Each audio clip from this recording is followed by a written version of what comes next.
ఖమ్మంలో మరోసారి high tension వాతావరణం నెలకొంది. మున్నేరు వరద ఉధృతి గంట గంటకు పెరుగుతుంది. ప్రస్తుతం 12 అడుగుల వద్ద వరద నీరు ప్రవహిస్తోంది. వరద నీటి మట్టం గంటకు 3 అడుగుల చొప్పున పెరుగుతుండటంతో ముంపు ప్రాంత ప్రజలను ఖాళీ చేయించి పునరావాస కేంద్రాలకు తరలిస్తున్నారు.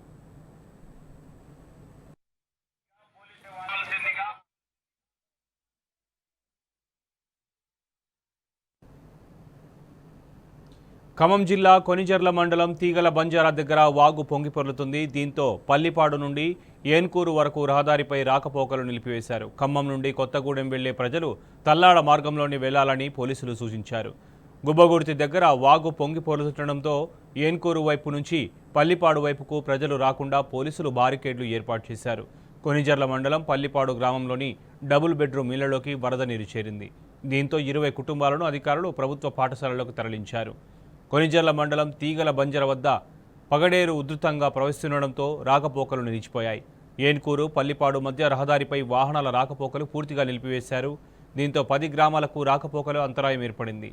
పల్లిపాడు ఏన్కూరు వెళ్లే రహదారిపై ఎవరూ వెళ్లకుండా అధికారులు బారికేడ్లు ఏర్పాటు చేశారు.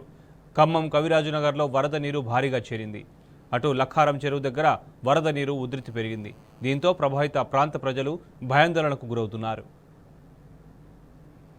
ఖమ్మం మహబూబాద్ జిల్లాలో మళ్లీ భారీ వర్షాలు కురుస్తున్నందున మరింత అప్రమత్తంగా ఉండాలని రాజ్యసభ ఎంపీ వద్దిరాజు రవిచంద్ర ప్రజలకు సూచించారు.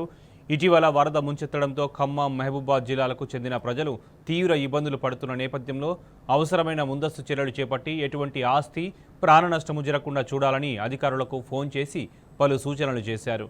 అటు వరద ప్రభావిత ప్రాంతాల్లో సహాయక చర్యల కోసం ఏ క్షణమైనా ముందుకు రావాలని బీఆర్ఎస్ క్యాడర్ వద్దిరాజు యువసేనకు ఎంపీ పిలుపునిచ్చారు.